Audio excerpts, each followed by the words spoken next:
मुख्यमंत्री नीतीश कुमार 27 को आएंगे समेली प्रखंड मुख्यालय। कटिहार की जनता को देंगे विभिन्न योजनाओं की सौगात। जनता में उनके आगमन को लेकर उत्साह का माहौल।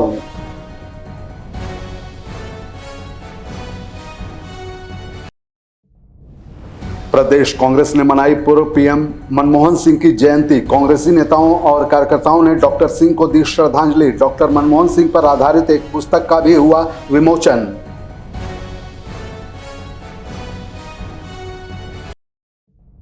बेरमो थाना पहुंचे टाइगर जयराम महतो। पुलिस की कार्रवाई से दिखे खफा। बेरमो थाने में लगा था सर तन से जुदा जैसा विवादित नारा।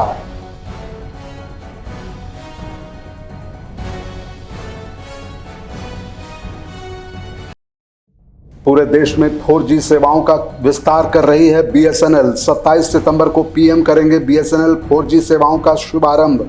योजना के तहत 2750 गांवों को 4G सेवाओं से जोड़ने का है लक्ष्य। और उत्तर पश्चिम बंगाल की खाड़ी से सटे हुए मध्य भाग में निम्न दबाव का क्षेत्र। झारखंड में आज और कल हल्के से मध्यम दर्जे की होगी बारिश। मौसम विभाग ने वज्रपात की जताई आशंका।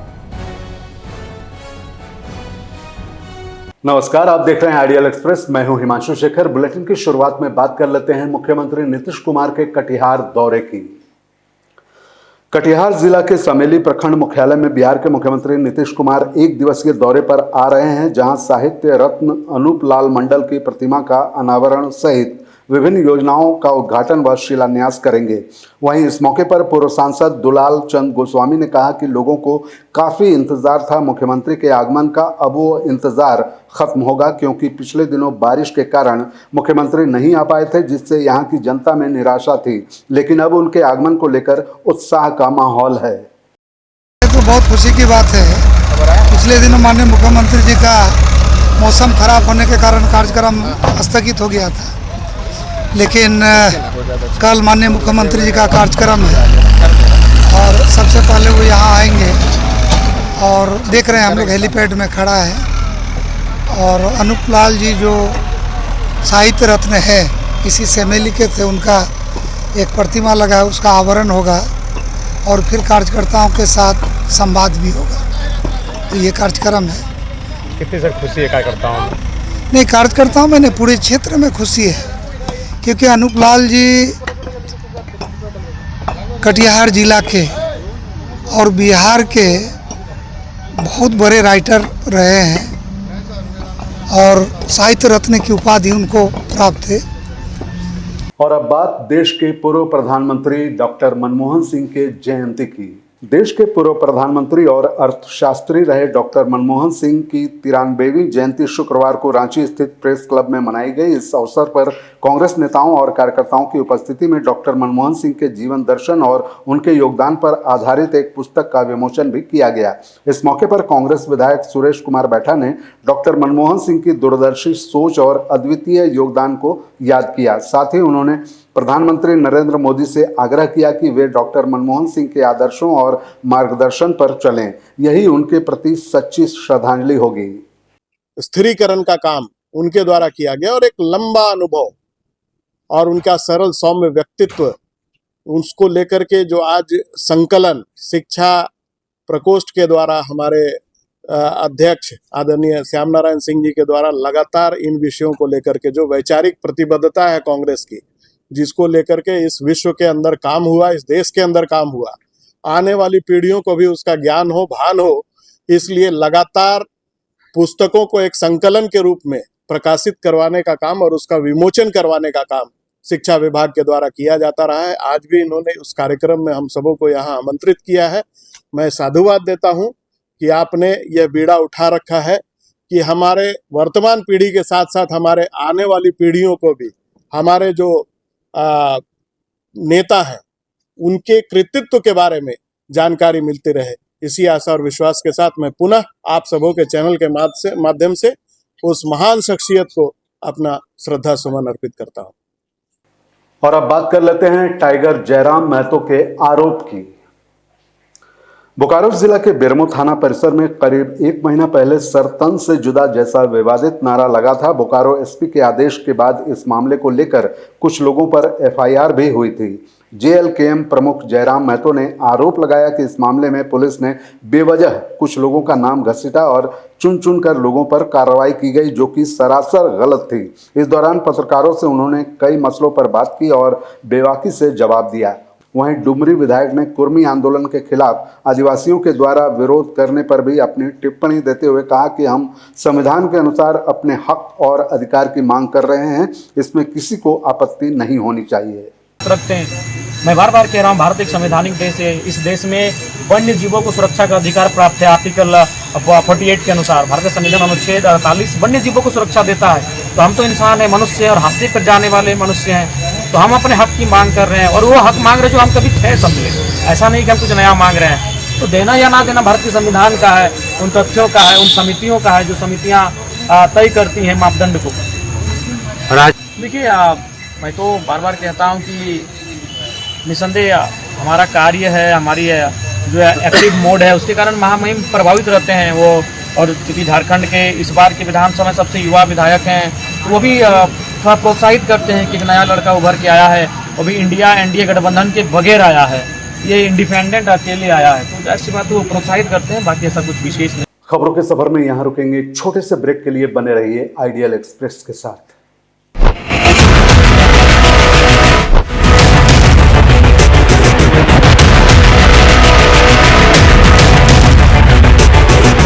अगर सत्ता से सवाल पूछना बगावत है तो हाँ, मैं बागी हूं। अगर सच्चाई दिखाना गुनाह है तो हाँ, मैं गुनहगार हूं।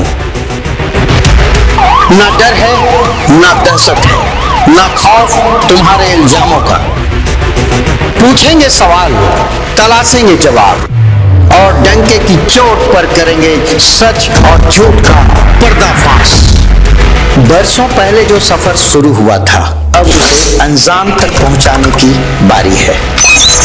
सिर्फ खबर नहीं, अब इंसाफ दिलाने की भी जिम्मेदारी है। लौट रहा हूं कड़े और बड़े सवालों के साथ, फेस टू फेस आशुतोष के साथ, सिर्फ आइडियल एक्सप्रेस पर। बदलते समय के बीच खबरों की दुनिया में आइडियल एक्सप्रेस की एंट्री। खबरों से बनाएंगे अपनी पहचान और रखेंगे निष्पक्ष पत्रकारिता की मिसाल। शानदार टीम, धारदार रिपोर्टिंग, लाइव कवरेज और सटीक विश्लेषण। बिरसा का उलगुलान दिखाएंगे और बुद्ध की धरती पर बढ़ते जुर्म की दास्तां बताएंगे। बंगाल से लेकर सिक्किम और यूपी से लेकर उत्तराखंड की हर छोटी बड़ी खबर से रूबरू कराएंगे। विकास के नाम पर हो रही धांधली बताएंगे और गांव ज्वार से निकलने वाली उम्मीद की किरण दिखाएंगे। सिर्फ पत्रकार नहीं, परिवार की तरह आपका साथ निभाएंगे। हम आइडियल एक्सप्रेस हैं, सच की तह तक जाएंगे। ब्रेक के बाद आपका फिर से स्वागत है। बढ़ते हैं अगली खबर की ओर, बात कर लेते हैं दुर्गोत्सव की तैयारियों को लेकर। देश के महत्वपूर्ण त्योहारों में से एक दुर्गा पूजा का आगाज हो चुका है। राजधानी रांची में भी दुर्गा पूजा का आयोजन हर्षोल्लास के साथ किया जा रहा है। शहर में काफी संख्या में छोटे बड़े पूजा पंडालों का निर्माण कराया गया है। इसी बीच बांधगाड़ी दुर्गा पूजा समिति द्वारा इस वर्ष अनोखे थीम पर पूजा पंडाल का निर्माण कराया गया है। पूजा पंडाल में महापुरुषों की तस्वीर धागे से निर्मित की गई है, जिसका काम पूरी बारीकी से किया गया है। बताते चले कि यहाँ अनेक महापुरुषों के साथ साथ दिशोम गुरु शिबू सोरेन की भी तस्वीर का निर्माण किया गया है। रमेश गोप ने कहा, स्वर्गीय शिबू सोरेन सभी झारखंड वासियों के लिए प्रेरणा स्रोत हैं, इसलिए पूजा समिति के द्वारा एक छोटा प्रयास कर श्रद्धांजलि देने का कार्य किया गया है। वहीं उन्होंने जानकारी दी कि 28 सितंबर को पूजा पंडाल का भव्य उद्घाटन राज्य के मुख्यमंत्री हेमंत सोरेन द्वारा किया जाएगा। इस बार भी हम लोग अलग करने का प्रयास किए हैं और जैसे इस बार आप सबसे पहले देखें कि महापुरुषों की तस्वीर लगी हुई है और ये तस्वीर कोई आकृति पेन पेंसिल से नहीं किया गया है, ये रेशम के धागे से और कील से इनकी आकृति बनाई गई है।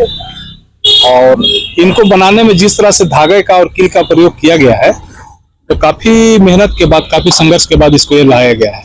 अंदर भी हमारा जो थीम है उसी प्रकार से, परिवार से एक जैसे बच्चा पैदा होता है तो परिवार में पहली पाठशाला माँ के द्वारा प्राप्त होता है, उसके बाद वो आंदोलन किया जाता है, पढ़ाई लिखाई आंदोलन।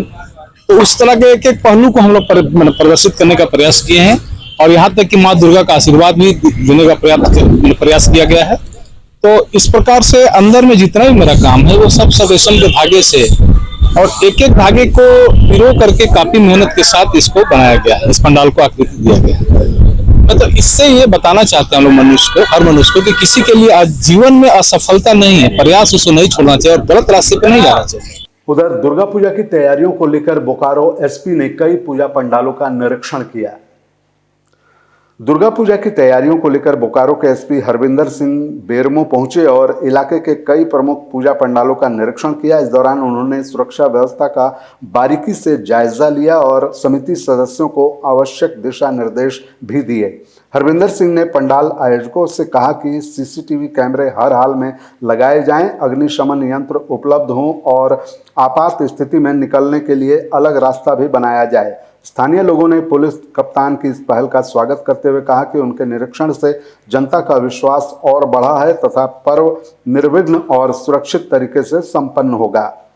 खबरों के सफर में बढ़ते हैं अगली खबर की ओर। बात कर लेते हैं किन्नर समाज के दुर्गा पूजा आयोजन की। आश्विन मास के नवरात्र के प्रारंभ होते ही एक ओर जहां पूरे भारतवर्ष में लोग अपने अपने तरीके से मां भगवती की पूजा आराधना कर रहे हैं, वहीं दूसरी ओर किन्नर समाज भी मां दुर्गा की आराधना करने में अपनी अहम भूमिका निभा रहा है।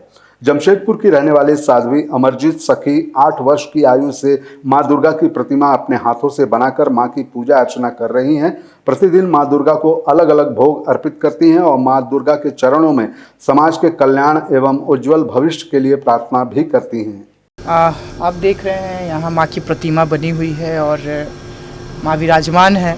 आज तीसरा नवरात्र है और बहुत अच्छे तरीके से हम मां की पूजा करते हैं। ये प्रत्येक वर्ष ही हम माँ की प्रतिमा को खुद से बनाते हैं और प्रतिमा बनाने का जो उत्साह है वो बहुत अलग होता है, क्योंकि ऐसे तो आप देखेंगे प्रत्येक पंडालों में पंडाल बनाए जाते हैं, मूर्तिकार बाहर से आते हैं, 9 दिन माँ की पूजा की जाती है और कई पंडालों में तो सप्तमी से पूजा शुरू होती है, षष्ठी से।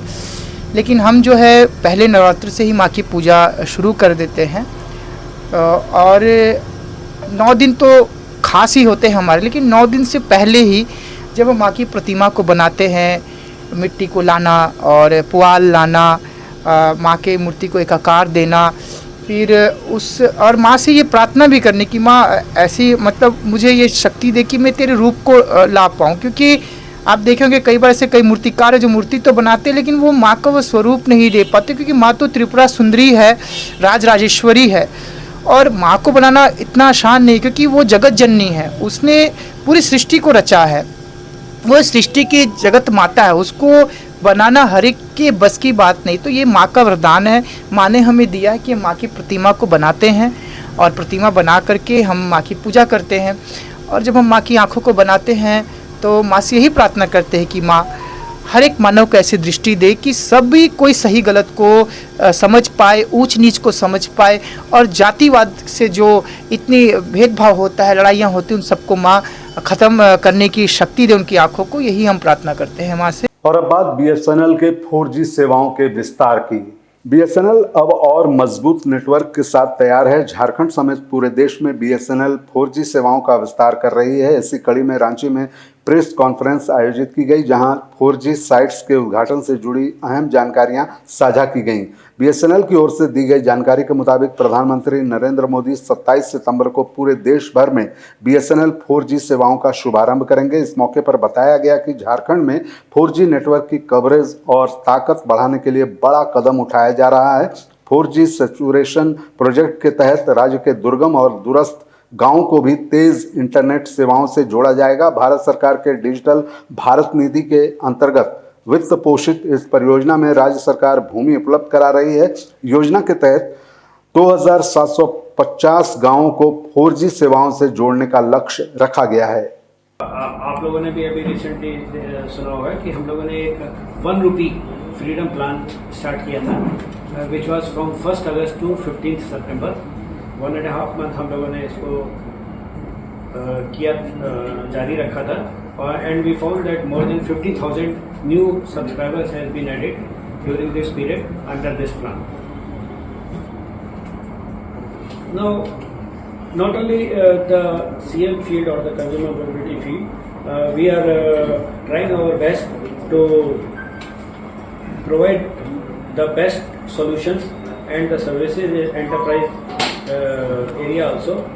And for that हम लोग सभी स्टेट गवर्नमेंट मिनिस्ट्रीज और PSUs and even central government department जो हैं उनको कॉन्टैक्ट करते रहते हैं और उनका जो टेलीकम्युनिकेशन नीड्स है उसको हम किस तरीके से और बेहतर प्रोवाइड कर सकते बना सकते हैं और उसमें क्या सोल्यूशन हम BSNL की तरफ से प्रोवाइड कर सकते हैं. और अब बात मौसम के मिजाज की. झारखंड में आए दिन लगातार बारिश देखने को मिल रही है. बताया जा रहा है कि उत्तर पश्चिम बंगाल की खाड़ी से सटे हुए मध्य भाग में निम्न दबाव का क्षेत्र बना हुआ है. इसका असर झारखंड में भी देखने को मिलेगा, जिसके कारण आज और कल हल्के से मध्यम दर्जे की बारिश देखने को मिलेगी. झारखंड मौसम वैज्ञानिक ने बताया कि अगले 5 दिन तक थंडरिंग और वज्रपात होने की भी संभावना है. बारिश आपको देखने को मिलेगी. 28, 29, 30 में थोड़ा सा बारिश में कमी आएगी और आपको कुछ इलाकों में हल्के से मध्यम दर्जे की बारिश देखने को मिलेगी. फिर 30 शाम से एक सर्कुलेशन बन रहा है जिसकी वजह से 1 और 2 तारीख में फिर आपको अनेक इलाकों में हल्के से मध्यम दर्जे की बारिश देखने को मिलेगी. तो अभी आने वाले दिनों में झारखंड में थोड़ा बारिश तो ज़रूर है, बट अभी तत्काल में जो अभी के हिसाब से कोई मतलब भारी बारिश की कोई चेतावनी नहीं है. गर्जन वज्रपात की चेतावनी अभी 5वें दिन है, क्योंकि आप देख रहे हैं थोड़ा सा फर्स्ट हाफ में टेम्परेचर हो रहा है, जैसे मॉइस्चर एक्यूमुलेशन हो रहा है, कन्वर्जेंस हो रहा है. सेकंड हाफ में थंडरस्टॉर्म के साथ में देर शाम में सेकंड हाफ में गर्जन वज्रपात के साथ में बारिश भी देखने को मिल रही है. तो जिससे लोग थोड़ा सा कोताही बरतें, क्योंकि अभी पूजा के समय लोग बाहर निकलते हैं. तो गर्जन वज्रपात के समय में आप सुरक्षित स्थान पर शरण ले लें और उसके बाद वाली जब स्थिति ठीक हो तो आप पूजा के लिए निकल सकते हैं या आप अपना कोई भी रोजमर्रा का काम कर सकते हैं. खबरों का सफर यहीं तक. मुझे दीजिए इजाजत. बने रहिए आइडियल एक्सप्रेस के साथ. नमस्कार.